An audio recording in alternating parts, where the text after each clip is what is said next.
is our standard. Anything that is generally 8 feet or above is considered a trail. Another thing we did to look at our baseline information is to inventory the addresses in the system that are currently served by a sidewalk or trail, or at least had access to one.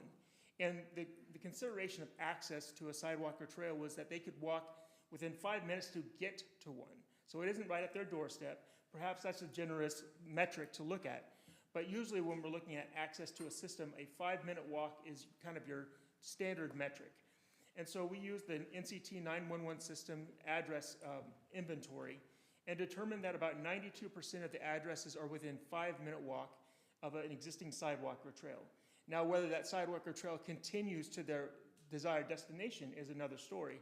But at least we got a baseline of how close in proximity to the system these addresses are.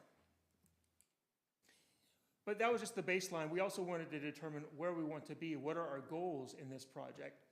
So we started out not only looking at our existing resources, but also reaching out to the community. We started with a Facebook survey that was launched on March 12th, and we received 145 responses in this survey. It was a very simple survey. There were 3 questions. Do you use the trail system? Why do you use it if you do use it? And third, if you have responded to this, would you be interested in serving on a trails connectivity focus group so that we get a little bit more information in person? So this is all the results of this survey are in the report that were provided to you in your agenda. But these are the results. Again, 145 responses. 62 people in that survey stated that they would be interested in serving on the focus group. We extended an invitation to every single one of those individuals for a focus group meeting that we held at the community center on May 2nd. 13 individuals showed up. And so among those 13, we were able to share our project overview and goals, and then conduct 2 different exercises. One was a destination exercise. Please tell us what your top 3 destinations in the city are. And then a route exercise. What are the different routes or corridors that you would prefer to use to get to these destinations? And so we had a mapping exercise. There were some colored pins. We applied some scoring metrics to those to basically tally up what the top destinations were. And that'll feed into the how do we get there. So using our existing inventory as well as the adopted Parks and Trails master plan from a short while ago, we built out an existing trail gaps and existing sidewalk gaps mapping to identify where those gaps are so that we could create a complete system. Among the trails, again, primarily informed by the Trails Master Plan, we built out the gap system with some minor deviations from the original report based on the feedback from the survey and the focus area, the focus group, but also looking at where there's property that's available that you don't need to acquire easements. It's a little bit more of a feasibility, accountability in the building out of that system. For sidewalks, again, we use satellite imagery to identify those gaps. And we also identified that there are a number of older subdivisions in Fate, primarily in the kind of southeast sector, Melody Ranch, Sleepy Hollow, Southview, that weren't built with sidewalks. And the intent here is not to go in there and build a bunch of new sidewalks in these older neighborhoods, but to get them to be able to start somewhere and get to a destination. So for example, if you're down in that southeast corner and you want to get to Herndon or Joe Berger Park, if you can at least get on a system on BLACKLAND, you're probably used to walking in your own street. It's a very low traffic area. But once you get to BLACKLAND, that's where the conflicts start and the risk starts. So you want to have a trail there to get to that destination. So that's how we treated some of those historic neighborhoods that don't have that infrastructure. We also created this list of priority routes and destinations, again, based on feedback we got from the survey and the focus group, to kind of get a point A to B evaluation of the routes that we would expect people to take to the high demand and high quality destinations. And we actually built out a costing for each of these routes in the exhibits in the report, so that we could see how much it would cost to complete a full system from point A to point B of these different routes and destinations.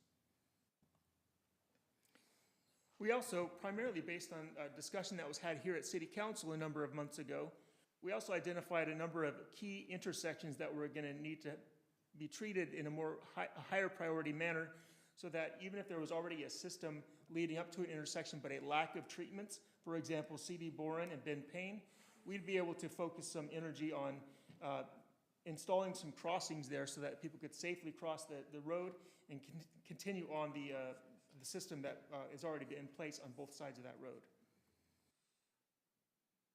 And I kind of just explained all these points here. We did, of course, have to do some mild adaptation to the routes based on, again, opportunities and whatnot to complete the system in a more cost-effective manner. So as a result, Exhibit I in the report shows the approximate total cost of sidewalk and trails. And this is, of course, very aspirational. And I will say that very high-level, planning-level cost analysis of what the system costs would be. And so you can see we have the primary, secondary, and tertiary sidewalks and trails that were identified in the previous maps.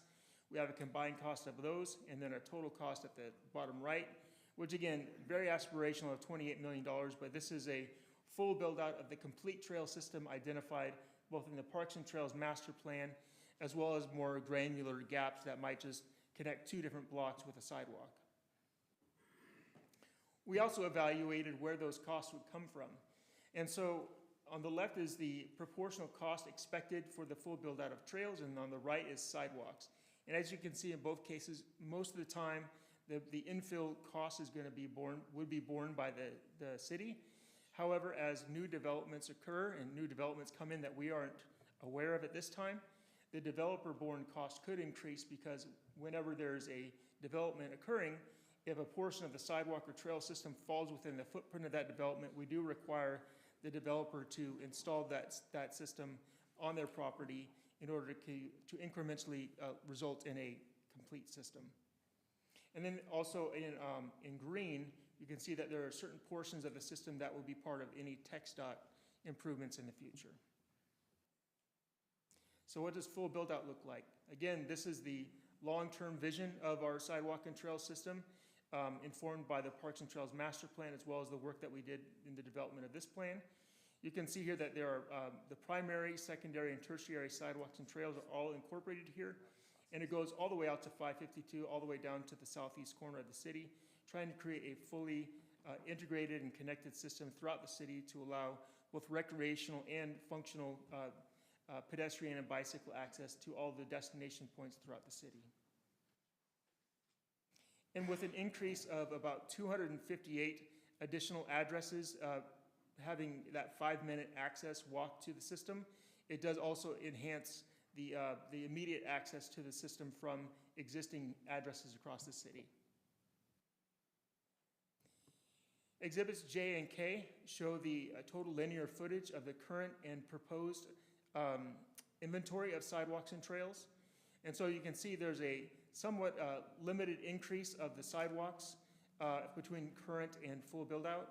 But the trails, of course, has a much more significant increase of almost 160,000 linear feet at full build-out, primarily because of the far reaches in the northwest corner that were part of the adopted Parks and Trails Master Plan. And Exhibit K shows the total linear footage of infill required for sidewalks and trails broken down by priority. So you can see here that there's a certain number of primary sidewalks and trails that would need to be built to fill out that primary system, and then secondary and tertiary, which are a little bit of a lower priority. However, anytime there's an opportunity, no matter what the priority is, there will be an integration into meeting those requirements with development both on the private side, any capital program that we would have, as well as TxDOT improvements on their facilities. So we also investigated some funding opportunities to fulfill this program. There are a number of grants that are available to cities in our condition. Texas Parks and Wildlife, we have the Texas Recreational Trail Fund, and there are details on those eligibility and the process of those grants in the report. There's the Rails to Trails Conservancy, which has the ATIP, or Active Transportation Infrastructure Investment Program, which could definitely be an opportunity for the VeloWeb construction in the near future. And then, of course, Safe Routes to Schools. And then on the public side, partnering with developers to incorporate those improvements in private development, and then the city, should this plan be adopted in the future at the discretion of the City Council, it could be incorporated into any future capital plans to incrementally invest in this system to move toward a more complete sidewalks and trail system in the future. That concludes my presentation. I'm happy to take any questions. Cody, any questions? Mark? Scott? No questions. Ellen? What kind of proactive right-of-way access are we having for this plan so far? Like getting across a railroad track or getting across, 551 or 30 or something like that. What's the process involved with that? Well, the railroad is a tricky one. That's something that, we have to investigate a little bit further because they have a limited allowance of crossings. And so, for example, the key one that we're looking at right now is the one into downtown from Spring Meadow to the north. I mean, we're actively investigating that one to try to get that into, a more formally authorized rather than kind of grandfathered in informal crossing. As far as 551, I think we're really going to be subject to negotiation and coordination with TxDOT to try to get warrants to have signalized intersections at key locations so that people can be more safely cross those facilities where we think they need to be crossing. Is there anything stopping us financially from trying to get those access points prior to spending money on building the actual trails? Well, there's one example of a proactive work that we've done on Greenbrier. So knowing that in the future we're expecting to have a warranted intersection there at Greenbrier and Memorial, we worked with the developer to actually install the podiums for signals now at ultimate condition so that after Memorial is widened, after development is occurring that triggers that warrant, the signals are going to be there so that you can have a signalized crossing there. It's kind of as opportunities arise. Should this plan be adopted, it would give us a little bit more tools to look at where those opportunities lie, maybe be even more proactive, working with the development and TxDOT, development community and TxDOT moving forward. And then, excuse me, the private funded part through developers, would park funds be available, impact fee funds for that, for the trails, or? If it's part of right now, the policy is that if it's part of the adopted Parks and Trails Master Plan, that's what actually has informed the park fee that we collect from development. So it has to be a project that's actually identified that is informed by the park fee. This is more of a guideline document that doesn't necessarily inform the park fee. And so we can't actually reimburse from the park fee a project that isn't on that plan that created the park fee in the first place. Much like roadway impact fees. You can't, reimburse for a local road with roadway impact fees that aren't geared toward ultimately building that system. And that would be something that the council would direct to have out on the list, if you will. Right. That would be a separate action, and we can certainly evaluate that. Okay. And then lastly, are you all consulting with the Open Space Consortium for Rockwall County on some of these larger connections to Rockwall or Roy City? No, so I've been serving on the Rockwall 2050 Strategic, Plan program, and at the last meeting that I attended, there was actually a really robust conversation about having a coordinated effort to get all of the trails plans between all the cities working a little bit more cohesively and having a more county-level effort. Locally, we've actually even been initiating some coordination work with Roy City to try to get that first branch of the Velo Web moving a little bit more proactively. So there's certainly, higher level work as well as intercity work being done right now to try to start this ball rolling with developing the trail system. All right, thank you. Mark? It looks like this started as more as a safety issue because we've had some issues with kids walking to school and things like that, but it looks like it's grown far beyond that. I wouldn't have any problems with sidewalks and making bicycle trails for kids to get to school and things like that. I mean, to me, that makes complete sense. That's something that's going to happen. That's safe.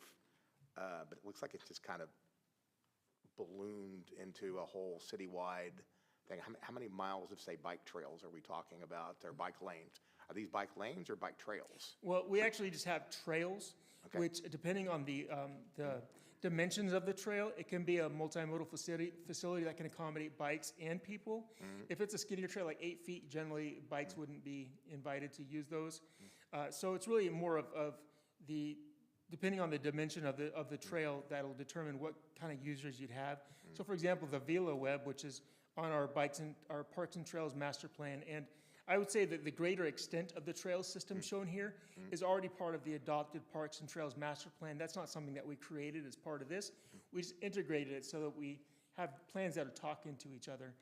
This is more of an infill plan, so that with those plans in place and the existing inventory, we wanted to show where those gaps are so that we could connect, this section here and this section here. That's what this really does. We're not making new stuff up and expanding out beyond what's already being directed to us by the adopted plans. Yeah, I can understand. I think as a city, we definitely need sidewalks in a lot of different places. I mean, downtown is, there's areas of downtown right across from the community center that desperately need them, and it's very kind of unsafe right now to go do that. But no, I can definitely see the need, and definitely between developments and master plan communities and the schools. But I mean, this looks over. Sure, and it's a long-term vision, it's a framework, and it's really the implementation of this plan will be at the direction of council in the future. If the council, has other priorities from a funding standpoint, it's again a framework and a resource, but it's not a directive by any means. Should the council adopt it, it doesn't suddenly obligate the council to put any money or energy into it, but when they're ready to, it's something that they can point to and say, these are the priority sections. We want to allocate or direct staff to apply for grant funding for. So it's a resource for us to look at and be guided by. So that's what we're trying to do with it. Okay, thank you. So, Ryan, just a couple of questions. So the Safe Roads for Schools is a federal program, right? Yes. So our luck in getting federal grants have been none.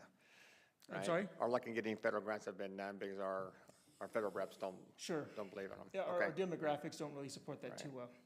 The other part is people walk, they want trails and bike to walk within the neighborhoods, take their grandkids to pools, right? Yep. Right. You see it all the time in every neighborhood in the city. Driving in the evening, you'll see this all the time, right? Yeah. Kids using, so that's what this is planned, is to fill those gaps and for everybody can use the trails. And they walk down the street, and they walk down the sidewalk, the park, movie night in the park, lots of HOA. And we're not, this isn't a unique effort. In the report, there are 3 case studies from other cities in Texas. They have done this and implemented them successfully. So we're taking some notes from other successful efforts and just trying to make this a safer, more accessible community. That's the goal here. Okay, thank you. All right, what do you need from us? So there's a resolution before you that would result in a adoption and approval of this plan. Okay. And again, should it be adopted, it would be available as a resource for future capital funding, for future grant applications, for communication from our department to the development community, so that we can kind of work in various facets to make this a reality. And the tech dot for railroad crossing. Of course, yes. They need a plan, right? And so does the county. Everybody will need a plan. Having a plan in place just really opens the door to a lot more productive conversations and coordination with other jurisdictions and other agencies. Yeah, perfect. I'll take a motion, please. Make a motion, we approve resolution R 2024-073. Motion, there a second. Second. I couldn't hear. Harper. All right, I have a motion and a second. Any more discussion? Quick question. Are we approving 20? No, we're approving the plan that has a total bill. We're not funding it. No, we're not funding it tonight, no. Okay, we can break it down and look at it later. Whatever, when it comes one by one to council gives a way to approve it. But what this will do, allow us to get funding, federal funding, state funding, local funding, to get stuff done. But it doesn't fund it, it doesn't approve a particular plan. That was the budget process. Okay. Okay. Any more questions? Please vote. I just keep doing that. Motion passes 6-0. Next, please. Thank you. Agenda item 6A, discuss, consider, and take any necessary action regarding resolution number R 2024-072, approving the First Amendment to Impact Fee Credit Agreement for the construction of Gettysburg East to Blackland Road. All right, who's this? Oh, Mr. Downs?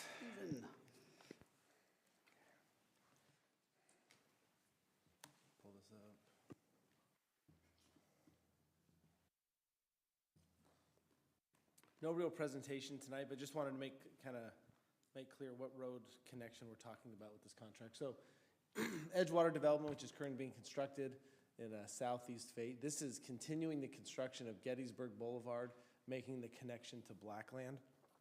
So in 2021, the city entered into an agreement with the development team to construct that entire extension, except for a small portion that's owned by the city, and that's out at that kind of further northeast dot. So that impact fee agreement was entered into. Throughout the timeline of this project, we had a conversation with the council about expediting the rest of this completion. It had kind of stalled with phases 3 and 4 of the Edgewater development. We have the development team here with us as well. So we were directed by the council to use some bond funding to finish the construction of this project. What that did was amended our impact fee agreement, because if we're going to use our money now to build it, then there wouldn't be impact fee credits for the amount that where our money is being used. So before you tonight is an amendment to the impact fee agreement that essentially caps the impact fee credits that they'll receive for the amount that they've constructed to date. And moving forward, after beyond that, for the remainder of this, the city will use its funding. We will use a 380 economic development to issue a grant to the developer to finish the construction of Gettysburg, and they will not receive impact fee credits for that. They will pay impact fee credits to the city as everybody else does, because now we're using our money to finish it. So that's what's before you. The development team is here with us. The construction timeline is to be completed by January of 2026. All right, let's see, any questions? Mark? Ellie? Alan? All right, thank you very much. I'll take a motion, please. They think we're coming to the peoples. We'll have a motion, please. I make a motion that we accept, You pass resolution. pass the resolution as read. Here. 6A. 24072. Oh, 6A. 24, I'm sorry, 24072. Helps if you put my glasses on. All right, I have a second. I'll second. I have a motion, I have a second. Any more discussion? All right, please vote. Motion passes 6-0. Next, please. Next will be agenda item 6C, discuss and consider any future actions for disabled person over 65 senior tax freeze exemptions. All right, is this yours, Michael? How do you want to do this? I will take it and then hand it back to Councilmember Robbins and Councilmember Harper. Who wants So it, we Alan? provided some information, sent it out to y'all, had finance put together some estimates, and then just want to let Yeah, so let I'm y'all not introduce it. advocating for any changes to anything at all. I just wanted to make sure that the council and the public and future councils understand that with any entitlement program, that there's a cost associated to that. Even if it's, we tried to do a 20% general homestead exemption, and that cost was shifted onto business owners and everybody else. But I just wanted to have the staff and Raju and Teresa come up and have just what it's going to cost over the next 5 to 10 years, the taxpayers for this program. That's pretty much it. It was just to get the information out there, because there was a lot of numbers thrown around at the last few meetings during the budget process, and I just wanted to see what the actual figures were going to be. Any more questions? If not, we'll move on. Okay. Next, please. Did y'all want to do a quick summary of the data? Or- Yeah, I thought, you want to go ahead and? Yeah, go ahead. I thought that was going to be your part to Okay. go over the Why don't summary you of the just data. go over it real quick, Alan? It's easy. You go over it real quick. Oh, I mean, it's not hard. yeah, I mean, enough. it's going to start at about $20 a year, goes up to about $40 a year average for the homeowner. In 2029, right? In 2029 over the next 5 years. Right. And depending on revenue and tax rates beyond that, you can start to, it gets a little murkier. But a lot of the value gets shifted from one group to the rest of the tax-paying base. And, while, someone may say that $40 isn't that much, $40 can be a lot to some people. And we got a lot of negative feedback from the $36 road maintenance fee. And I just want to have the information out there that, Nothing's free. It's a tax shift. Yep. It's a tax shift, It's a so. tax shift. Okay. Yeah, go ahead. Yeah, and my reason for putting this on here as well is during that whole time that we were going through this as part of the budget, there were figures thrown around like $1 billion, and I wanted to see where that figure came from, and I think that might have been a little bit off. So again, I was interested in getting the actual numbers out there so that we could see those going forward. All right. Anybody else?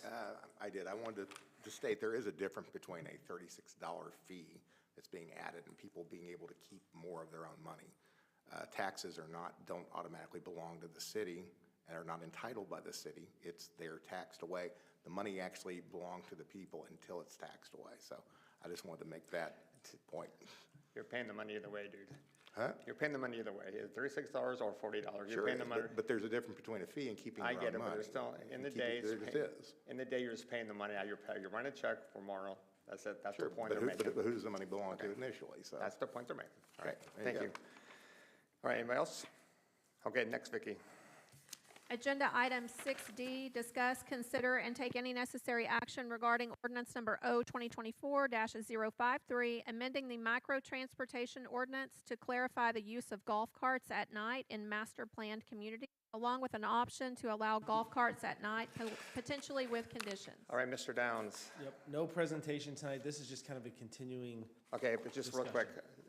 Vicki, we have one person who wants to speak after the presentation, correct? Correct. One person wants to speak, and then I have a few that don't want to speak but want their support for golf carts at night on the record. So why don't you do that right now, then? It's up to you. No, go ahead, right now. Let's have the them speak? presentation. No, you go ahead and finish. We'll have the public comment, one public comment, we'll read to the record, and then we'll have council discussion. Yep. Okay, so before you are two options that the staff has put together, worked closely with Chief Lombard. And this week, we came, the ordinance that was initially passed did not allow golf carts at night. It wasn't as clear as it needed to be, so we've made clarifications in both option A and B that they are allowed in master plan communities as the state already allowed. In the last conversation, we were directed to talk further and see if there was any conditions or anything that we could do that would give some level of safety, that would help specifically our Department of Public Safety feel more comfortable with any type of use at night. So Chief thought about this for quite a while. We talked and worked together to consider some different options. And so there's two options before you. Again, option A allows them at night in master plan communities, of course. It also allows them on roads that are less than 35 miles per hour or less. It only allows them to cross roads that are greater than 35 miles per hour if there's a controlled traffic intersection, namely a stoplight or a stop sign. So picture that at like Wood Creek crossing over 66, there's currently a stop sign. It would be allowed there. It wouldn't be allowed in an area where there isn't four-way controlled stop until something comes in. For example, at some point, 551 will have a traffic signal. When that comes in, that would allow that crossing over 551 at night. So that's option A. Option B only clarifies that they're allowed within the master plan community at night. It doesn't allow them outside of master plan community on roads, again, after sunset. So those are the two options before you. Option A, again, allowing them to go at night outside of the master plan, just cannot cross a road over 35 unless there's a four-way stop. And which one did Chief like or support? Chief's comfortable with both. He's comfortable with A under that. That's the condition that would help him feel more, that he's comfortable with in adopting and allowing at night. All right, thank you. Good, okay, let's do this, one public comment, and Vicki, you want to read the rest on the record real quick? Yes, we have 6 people that want to just have their support for on record. So I will put their names in the minutes. The one person that wants to speak on the agenda item is Cale Miller, address 241 Churchill Drive.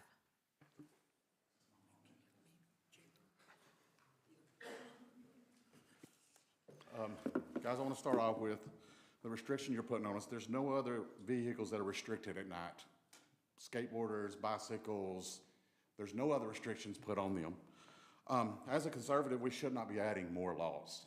It's just, and the statement that kids are going to get hurt, I've heard that a lot. That's illegal for them to drive anyway under 16. My kid personally was not allowed to step foot on my golf cart at 16 until he was 16.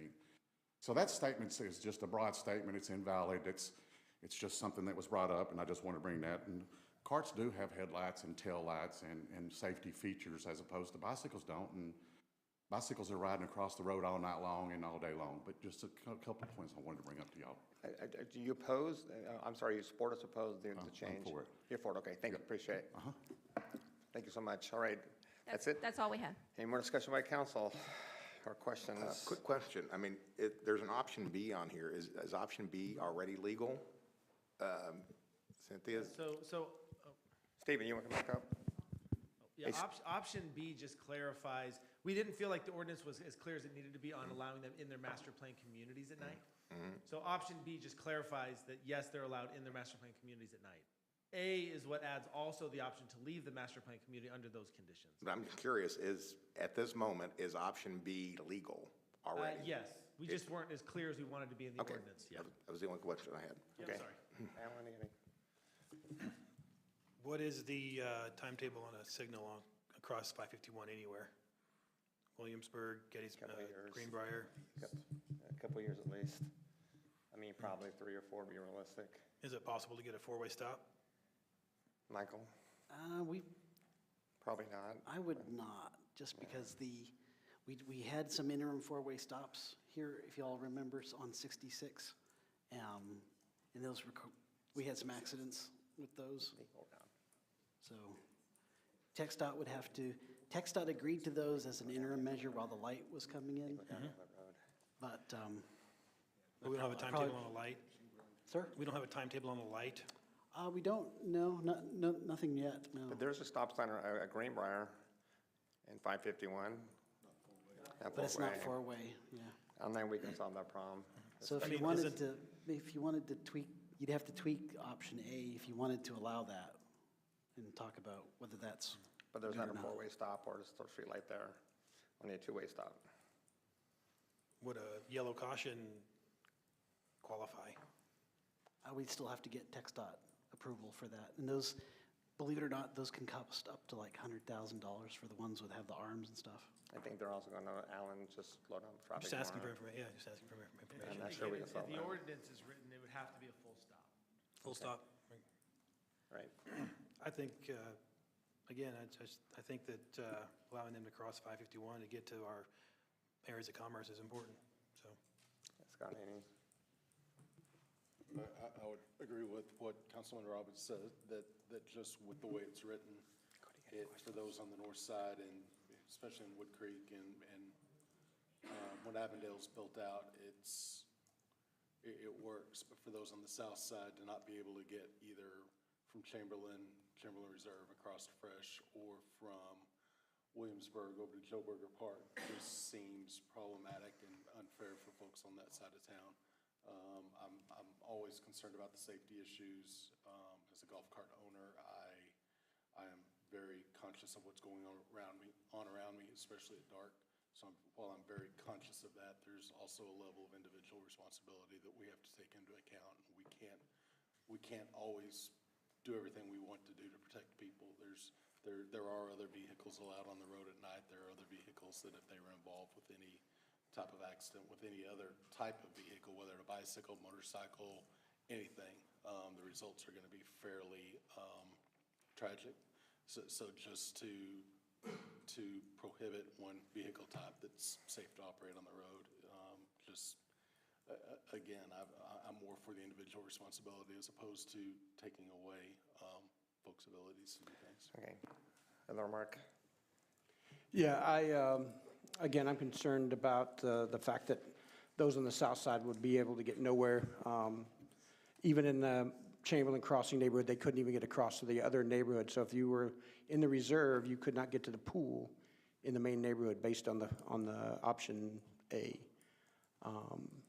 And again, I'm not for adding rules for, people's safety is important, but it's also somewhat of a responsibility of themselves as well. Cody? I support people being allowed to be adults and make the decisions for themselves as far as what they want to own, where they want to drive it, and things of that nature. I would support any ordinance that allows golf carts at night, because I feel like that's up to the individual owner to make that decision whether or not they want to chance driving at night and in a golf cart. So I agree with the man that commented and said, you know, that we don't regulate any other types of vehicles at night. My question is that there are a lot of people in certain areas of our community that still won't be helped by this at night. But my question is are they only allowed to drive the golf cart across 551 at a four-way stop sign at night, or is that any time? Is there clarification on that? Stephen, you want to ask someone? They could cross at any time without a four-way stop. What's proposed before you is that at nighttime, they could only do it at a four-way stop. Okay. So that's option A. Is there any other vehicle that is regulated by nighttime use where the street signs, where the laws change based on daytime or nighttime? Chief Do we know? would probably be, no. Chief's saying no, there's No. not. Okay. All right, thank you. So again, what's not before you, we didn't put together an option that allows them at night anytime. That's Sure. obviously your prerogative if you wanted to amend that, but we don't have that option in front of you. Right, good, Cody?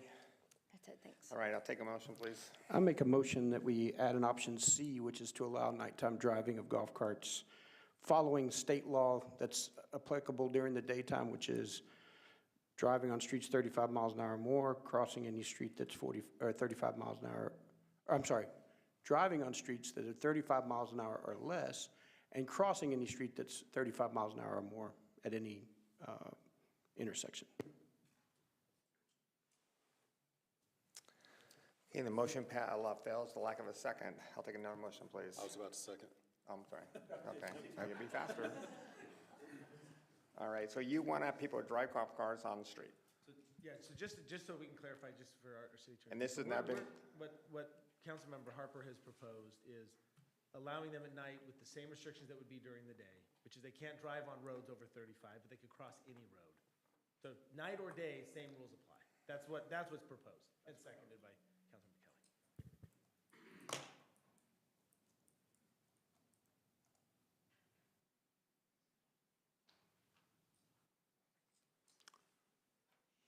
I'm thinking. So we have a, All right, I have a motion, any more discussion? Would crossing at only one specific intersection be something that would be better? Like, instead of closer to 30, farther away from 30 down Chamberlain to Williamsburg, as opposed to Greenbrier? Now, we're getting kind of specific, but until the signal comes in somewhere, just a thought. This is a bad idea. Chief or Scott? Yeah. Do you have an opinion on that? No? May I speak? This would be an option that I don't think the chief has been consulted with. And can anybody answer me a question, is where's the closest place in Texas, outside of a beach community, which would be hundreds of miles away, that would have an unrestricted golf carts at night? I don't, Has anybody done the research on those? not for the closest one. What, well, can you, Generally most cities, now again, there are probably exceptions, there's many cities in Texas. right, Most cities do not allow them at night outside the master plan. Right. State law doesn't allow them, generally, unless the city adopts an ordinance allowing it. right. State law So we opt in, yeah. correct. So we don't have a city close by that we know of that allows unrestricted nighttime. So there really hasn't been any research on, has this been successful, has it not been successful? I mean, I still have yet, like I said, I couldn't find a single experienced DPS officer outside of Fate to say this was a good idea, and I don't think having them drive at night has changed their opinion. I've talked to two. I talked to an actual, people that actually sold golf carts that didn't think it was a good idea to drive them at night, and they make a living at it. But that's, I mean, option C just wouldn't be backed by anybody that I've heard from a DPS, from an experienced person. And of course, Councilmember, as you do your research, you're happy to share that with us too, so that we can obviously look at some of that as well. Absolutely. Yeah. And which cities you talked to? Huh? And which cities you talked to? Garland, Irving. I ended up talking to, hang on, Grapevine as well. Any consideration as to what the citizens of Fate want? Huh? Any considerations what the citizens of Fate want? I'm trying to go see if anybody's done this successfully, or But did you- has anybody researched this beside, I mean, on y'all, have y'all actually looked at it, or is it just something you want to do unilaterally? But did you identify yourself as a city council member when you talked to them? When he called it the DPS? Did you, yeah, did you? when you Am I talked required if to called by the Garland law? mayor- If I called the Garland mayor tomorrow and said, hey, did a Fayette City Council identify himself as a city council person, did you? Am I required by law to do that, or if I'm just getting information, I'm gathering information? So I'll take the answer as no. All right, thank you. All right, any more comments, questions? Yeah, go ahead, Mike. Real quick procedural think it's a question. moot point, but- Should option C not make the vote? Are we allowed to vote in favor of another option after that? I don't know. Cynthia? I'm just curious. I mean, Well, but Chief hasn't vetted it. I'm on that camp, so. No, because you have already voted on this item. what about a motion to reconsider? To do A what? We motion haven't to voted on this. Only if it would, you know. Cynthia, we haven't voted on this. If there wouldn't be a second, and there's a second, because you're already voting on this item. It would just be like anything else if you denied it, right? The last But the- item that you But the denied. question, I have a different question. According to the Public Open Records Act, on the Open Meetings Act, we had to put in the agenda what we're going to vote on, all the information available to the public. This option was not listed. I'm not saying it's right or wrong, I just say it wasn't listed. So to me, it's not fair to the public. All right, so if you want to table it again and we come back with option C and Chief can weigh in and the public can understand what we're doing, great, or we do A and B. That's my concern about the motion tonight. You can do that, and that way the language is clear. Right. In the ordinance, you all know what's being approved, because right now, I'm thinking that if you look on page 3 of the PDF attached to this agenda, section 2, if we just strike the last sentence of that, if that's what you want, so we just strike, a golf cart shall not cross at night a public street that has a posted speed You mean limit, option blah, A? blah, blah. I'm sorry, page 3 of option A, I'm Page- sorry. Page, yeah, of option A, I'm Okay. sorry, So essentially, it would be option A with that amendment. yeah. But So- that's an option, so that you bring it back at the next meeting, so everyone knows what the language says. So the motion should be amended to direct staff to update the ordinance to allow golf cart crossing at night. Yeah, then you can we do need that. clarification on that, yeah. Mark, would you amend your motion or not? Yes, I will amend my motion to Sure. have staff put together that ordinance, removing the last line, as it would not allow people to leave the Right, your second answer. The motion, Vicki, you want to read back the motion, please, real quick? Have you got it? Okay. I make a motion that we accept option A, striking the last line of that option where it requires people to leave the community at a four-way stop sign or a signal. Okay, Vicki, good? Yes. The council understand the motion? So- Mark, you had a question? You're essentially removing the traffic control device, four-way stop, from it, and we're going against what the chief put in.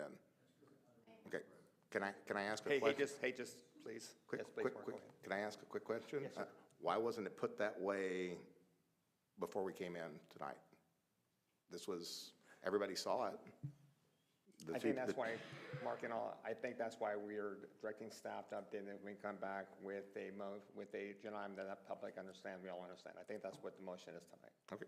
And we've done that in the past before, where we thought of some difference, we direct staff to come back again. That way, we're meeting the intent of the Open Meetings Act, okay?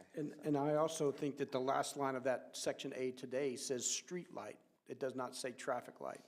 So technically, if there's a bright light there on that corner, that qualifies as a street light, so. All right, Mark's wife. Control. That was, all right. Okay, any more? Come back, we understand the motion. Hey, okay, Stephen, you're good? Understand, Chief? You understand what we're doing? All right, thank you. All right, any more? No, just, let's vote on this. This is to move on.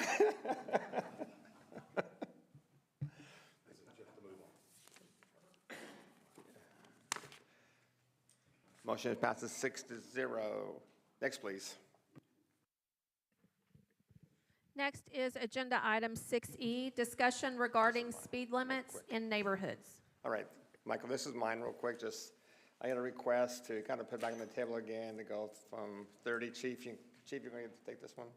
30 miles an hour, that's to 25 or 20. It's been on the council agenda a couple of times in 10 years, so we've been asked to put it back on again. We'll see what Chief has to say about it.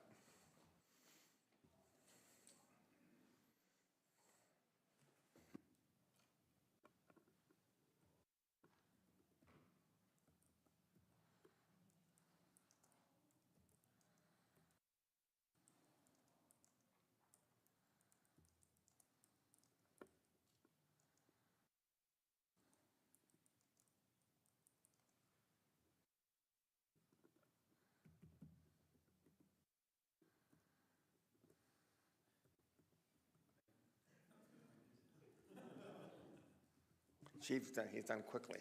Done. You're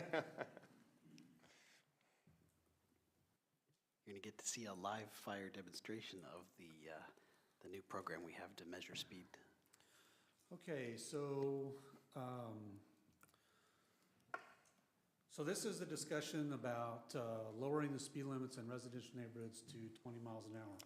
Or 25. Or 25. Okay. Lowering them from. Norm. And so a residential street that's not marked, by Texas law, the default speed limit is 30 miles an hour. And so there was a discussion on lowering these speed limits to whatever council chose. And so I wanted to show you all some data of, I'm always in favor of making our neighborhoods safer, kids playing, people, we talked about sidewalks tonight and places for people so that our city is a safer place.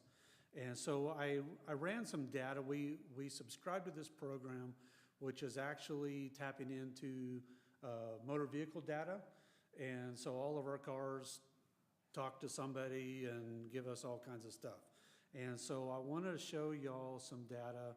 This is August. Let me see if I can make this large enough for everybody to see.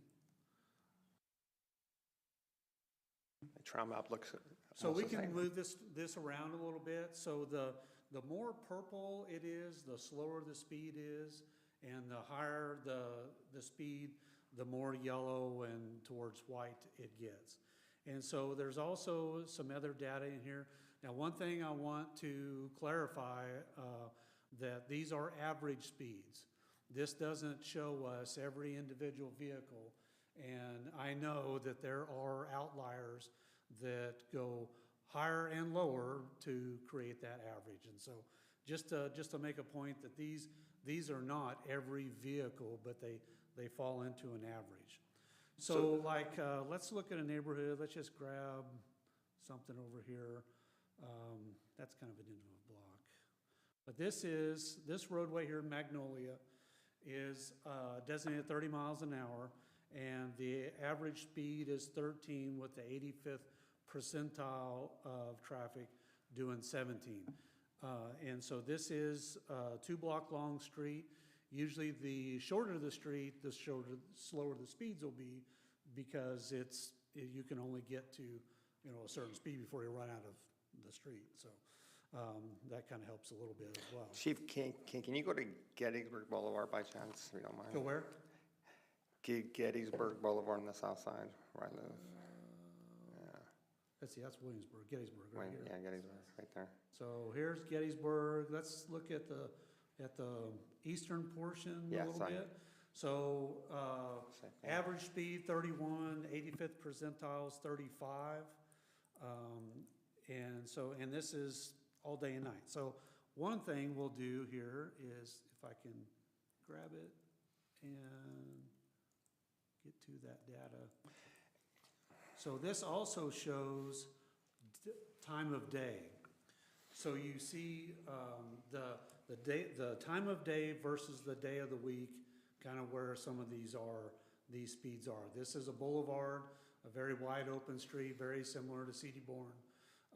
And so this street would have, pretty much higher speeds on it that would be expected by that. And so that's why you have an officer out there a lot too. Yeah, we do work this, and lately, our traffic guys Yeah. have been over on this end. Right. In fact, there's not even really any data over there Okay. yet. But And then the last one, if you don't mind, is Spring Meadow Lights. Spring You don't- Meadow, you which don't mind. one? Just Spicker Road, it's fine. So we have Spring Meadow over here. There's a little bit of a higher speed road, 85th percentile is 24, average speed is 19. Here's Blue Sage, fairly long street, average speed 14, 85th percentile 17. The other Spring Meadow here, the Abelia that goes straight in, average speed of 15, 85th percentile is 19. So And so, when you look at this overall map, You don't and see let's a see if I problem. can get this to, I can't do it, Isaiah, this thing's in the way. Yeah, I can't, oops, I don't want to ask. So Chief, just in general, your conclusion is, we don't really have a So speed in front of we're- neighborhoods, right? In conclusion, we Right. have speeders in town, I'm not gonna deny that. Right. You know, and we have the outliers here. But what I'm trying to look at is mostly our neighborhoods are in a lower speed for the most part already. Right, okay. Now, and so that's, my opinion is slower, safer, happier, everything, and so I don't deny that. I just wanted to show you all some of the actual data that we have access to look at what's on our roads out here. Okay, thank you. Appreciate that. I'm fine with this, the way we're at today, Michael. I have no, you'll say some, but I don't Yeah, have any more I was concerns. just gonna say, like, when you're in a car, the experience is a lot different than when you're walking or biking. So when you're walking or biking, you're in a car area, and so you feel uncomfortable. So if you've ever tried to walk across CD Bourne, there's a bunch of concrete to walk across. So the median helps to kind of give you that refuge. But just as people are calling us, they'll say, hey, people are speeding and so forth.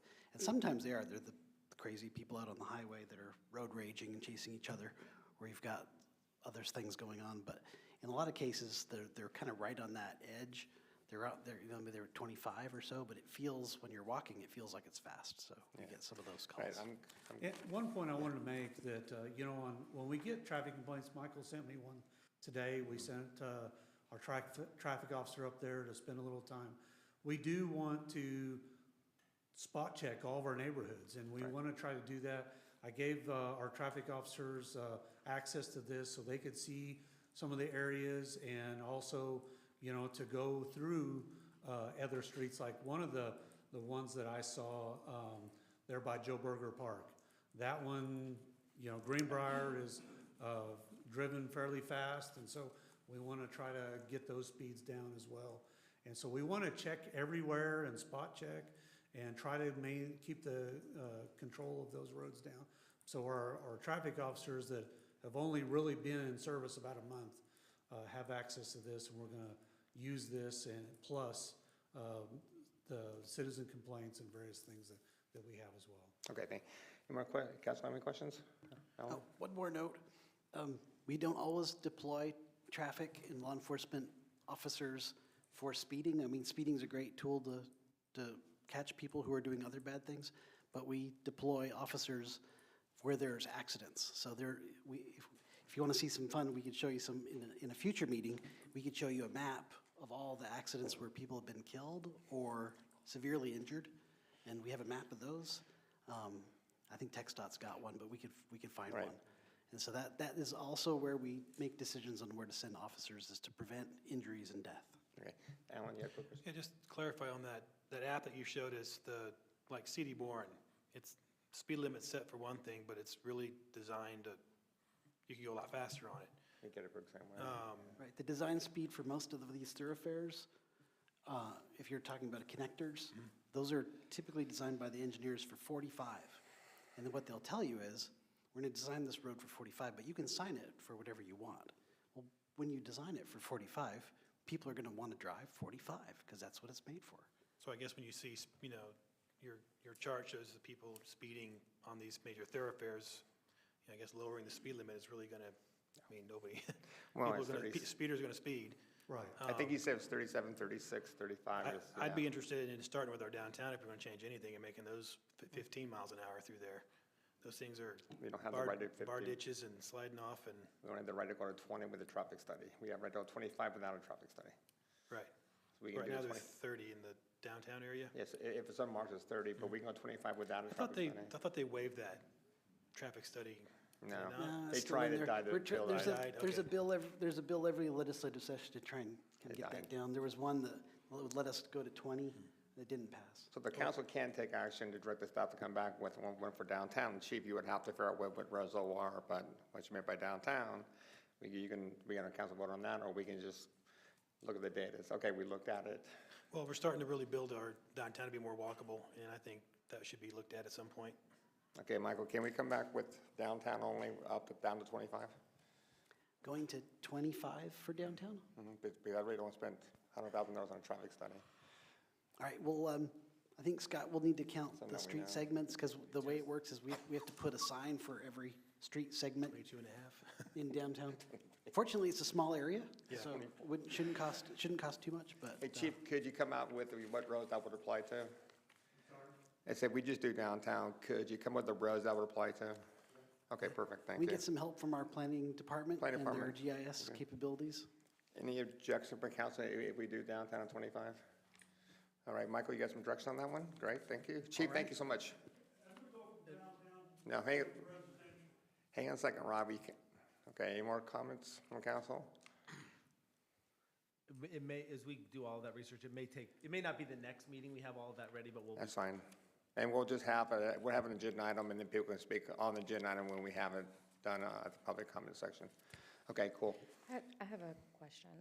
So this is, the way that I read it, it was just for like in the neighborhood and entire- not the downtown, so. No, it was entire city. So anything that's 30 miles per hour, y'all were talking about lowering it? No, only for downtown fate, only downtown Yeah, fate. I'm talking about like on the overview though, it said speed limit to 30 miles per hour on neighborhood streets, and then it talked about reducing it 5 miles to 25 or 10 to 20. So No, we're not doing that. we're not doing that. We're not doing that.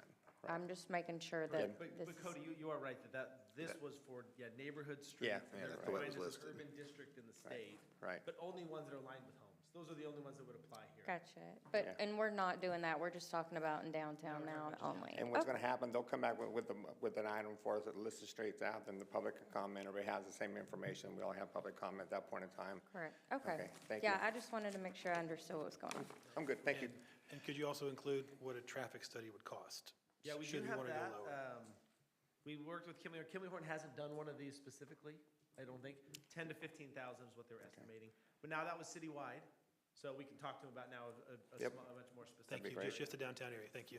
All What right, about how much were the signs?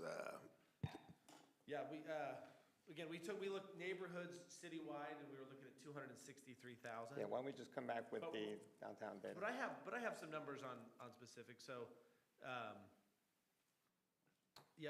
the poles are about $70 for a non-decorative pole, $354 per pole, and then about 60 signs, so you're looking at $400 to $130 per sign, depending on how decorative you make it. Generally, we have decorative in the more visible areas. Okay. All right, you'll come back with all the costs, Stephen, right? Yeah, on those streets. All right, thank you. Next, please.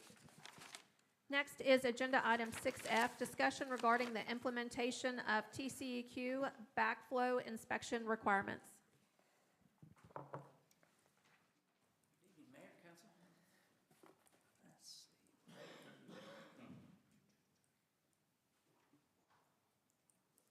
Which one I am, I say?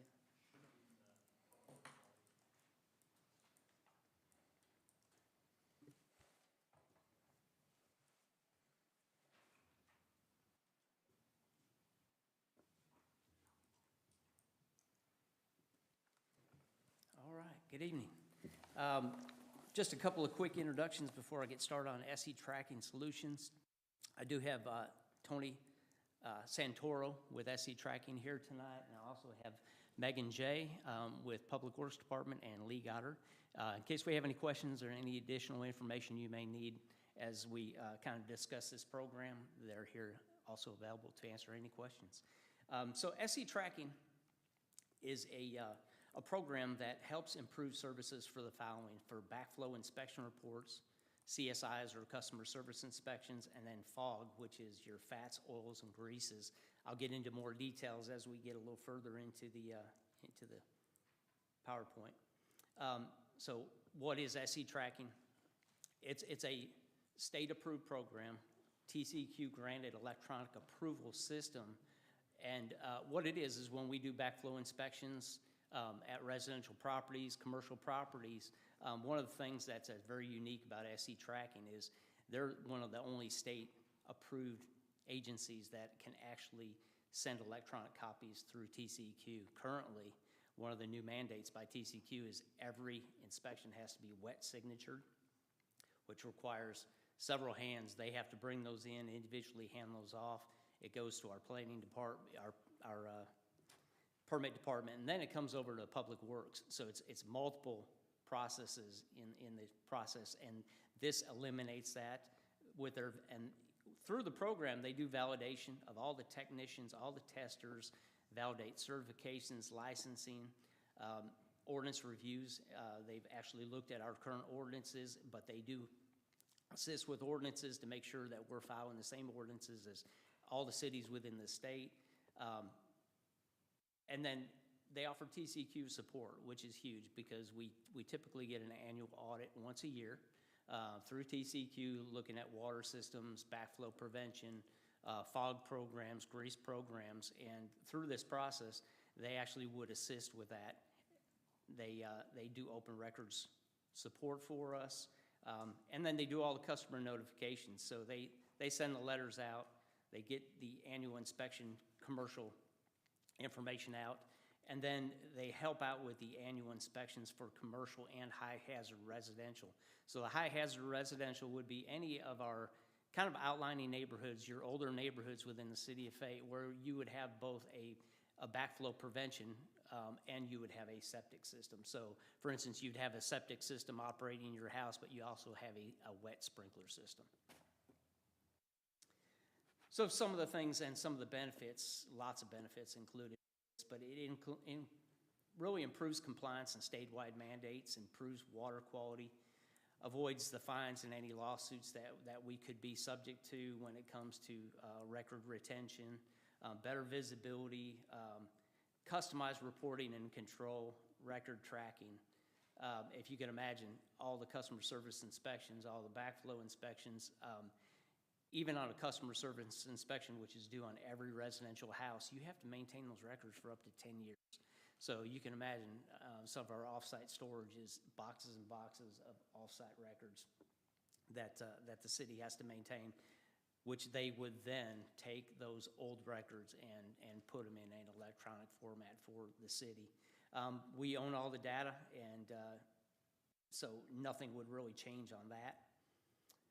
Some of the cost savings, there is no cost to the city of Fayette. All the cost and the fees are all paid through the technicians and the inspectors. So on a typical backflow inspection for a residential property, it's $14.45. That's the cost that SE Tracking collects. Commercial is $16.45.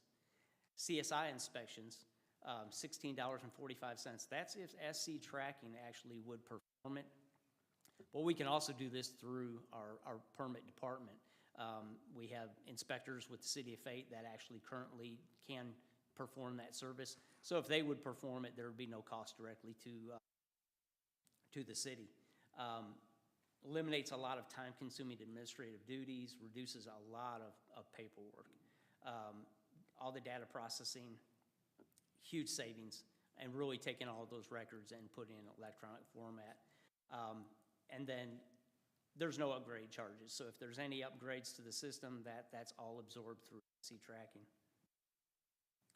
So some of the cities that are already doing this, you can see a list. So just about every city that you entertain or talk to, try to get a reference for SE tracking. They're already utilizing them, already love them, and they've been invested with them for quite some time. Surprisingly, the city of Fayette had looked at this in the past, back with some previous management, and I think there was some changeover. So at the time, the whole idea and concept kind of got put on the back burner, and so we're bringing it forward today. But every city in the area. Are you asking, what's your request of us tonight? Just information only tonight, just kind of providing Okay. an update to what we're planning on proposing to move forward with an agreement with SE tracking. Any questions from Scott, council? if you'll also talk about the backflow. Yeah, I've got some additional okay. information if I can share. Yes, sir.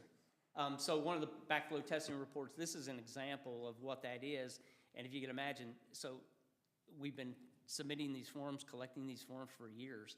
All of a sudden, contacted TCEQ over an issue, and they said, well, you know, we can't accept any of these inspection forms. You don't have a wet ink signature. So just a simple little process, but it really complicated it for all the inspectors out there.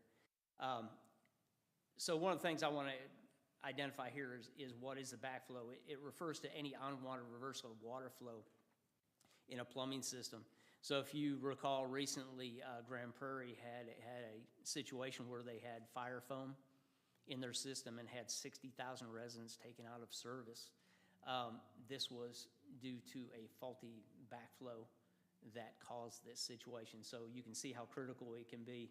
They were even telling residents, don't bathe, don't do anything but use the restroom until they corrected the issue. So it's a serious issue because you don't want any infiltration into the system. But they are very important. They play a critical role in maintaining water quality. One of the other things that they offer too, as I mentioned already, is the customer service inspection. And on the CSIs, that's really just done on a new facility, so new residential home or new commercial development, just to make sure there's no cross-contamination, meaning, you know, lots of plumbing on a commercial building. If you can imagine, you got pipes sticking up through a subfloor, and the person that knows what everything goes to was the person that put it in. And this CSI validates that everything, there's no cross-contamination. Very easy to get wastewater and stormwater mixed in the process. All the pipe looks the same under the foundation. So recently had a university in DFW area, don't want to mention it, but they had a cross-contamination issue with one of their stadiums and were discharging the wrong type of water into a detention. So it can happen.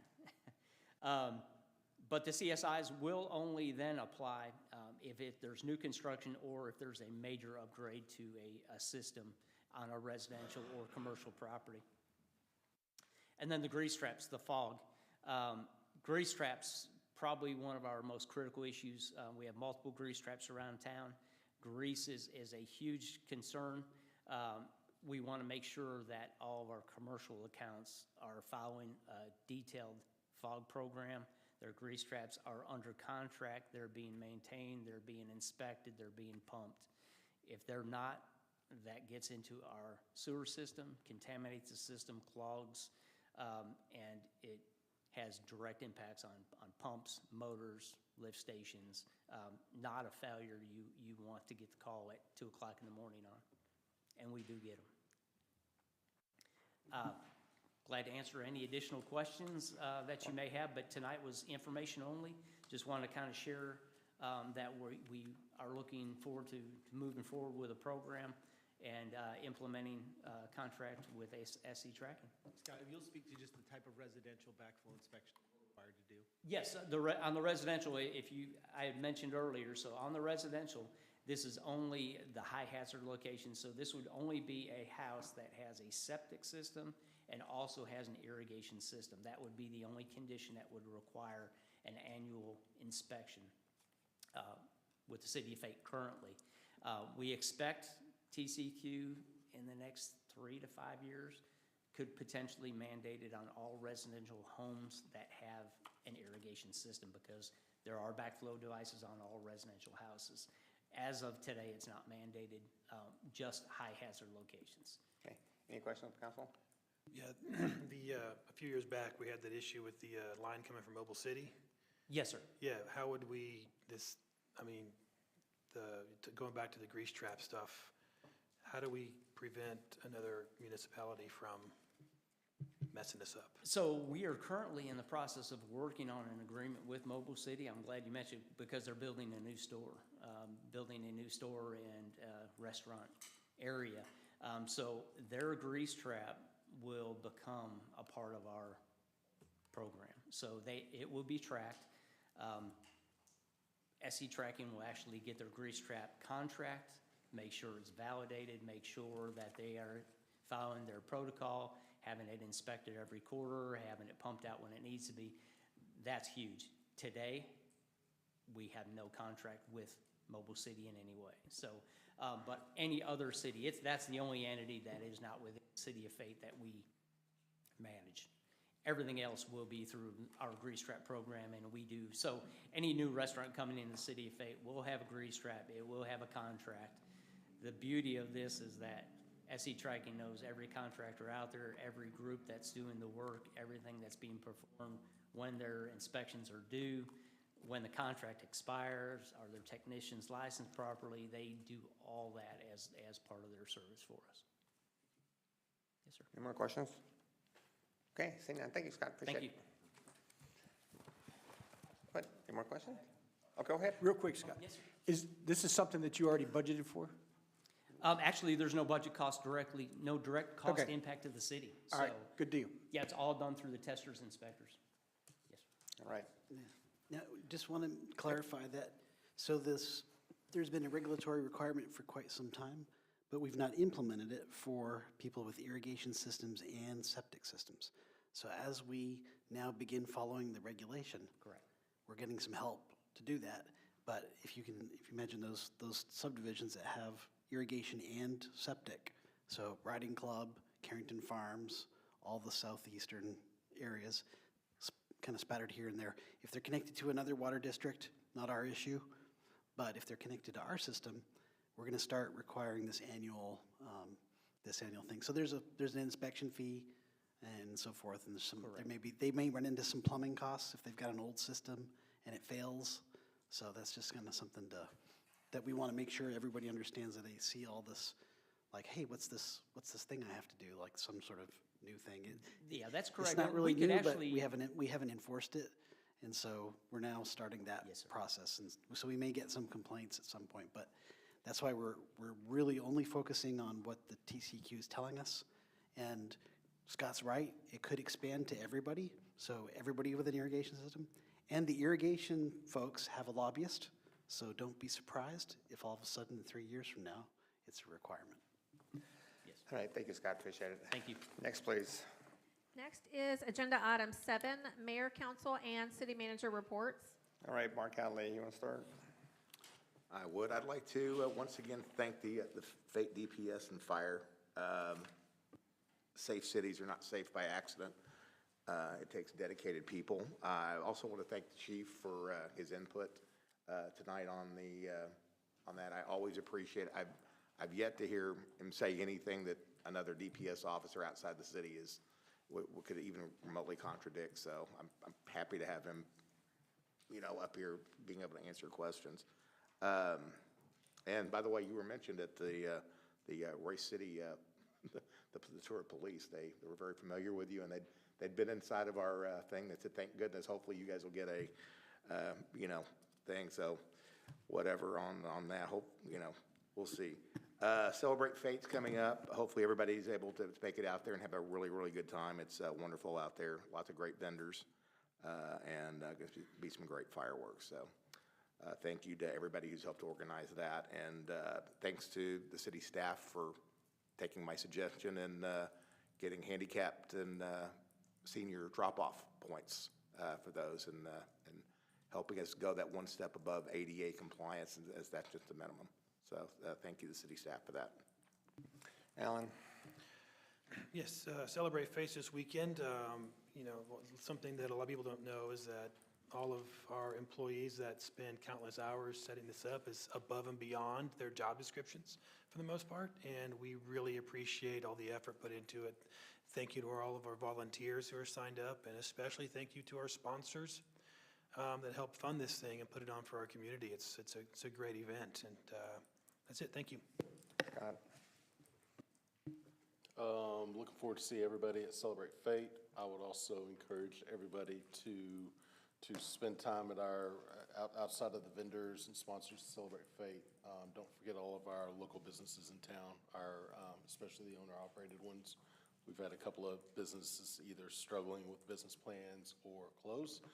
And these guys are critical for what we want to be when we, as we continue to build out. So I would just encourage everybody to continue to support all of our local businesses. Mark Harper. Yes, I want to echo what Councilman Kelly said about the local business. We do have some that are struggling at the moment and could use the folks coming by and checking them out.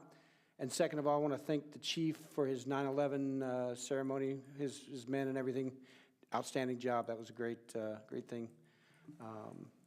And I'm glad to see that we actually did it here in the city of Fate. Thanks. And push past the Fort Fires over here to Cody. I have no comments tonight. All right. Chief, thank you for everything you always do. Great job for 9/11. I was in the New York area, so I do understand quite deeply. Michael, thank you for taking all the feedback from council on the ADA. I know multiple council members asked about that for a long time, so thank you for doing that for all of us. And I think, well, after Celebrate Fate, we'll talk about how great it's going to be. We know it's going to be great, so I will anticipate that. But I'll see you guys on Saturday at 5. Next, please. Michael, I'm sorry, you're next. All right, I'll be quick, sir. The county, just a reminder, county consortiums are Wednesday, and the location is the library. It's a change of location this time. And then the planning commission will meet on Thursday this week. Okay. That's it. Next, please. Next is Agenda Item 8. The City Council will recess into executive session closed meeting to discuss the following. In accordance with Texas Government Code, Section 551.071, consultation with Attorney 1, claims for class action settlements of the PFAS litigation involving Tyco Fire Products, BASF Corporation, and various affiliates. 2, update on the City of Grand Prairie versus State of Texas, SB 2038 litigation. And B, in accordance with Texas Government Code Section 551.072, to deliberate regarding real property. 1, property acquisition for expansion and construction of Miss May Drive. And C, in accordance with Texas Government Code Section 551.074, to deliberate regarding personnel matters. 1, city attorney. All right, I'll take an executive session at 7:31. Thank you.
803, next, please.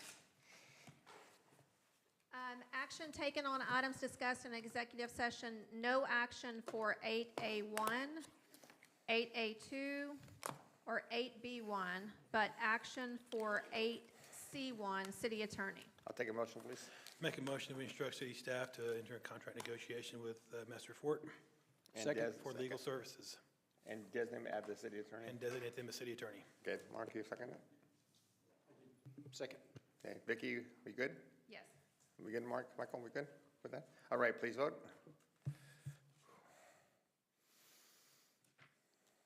Motion is passed 6-0. Next, please.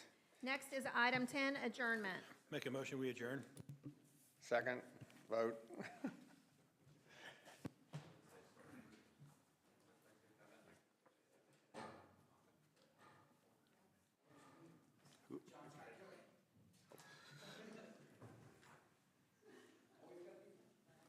He outran his button.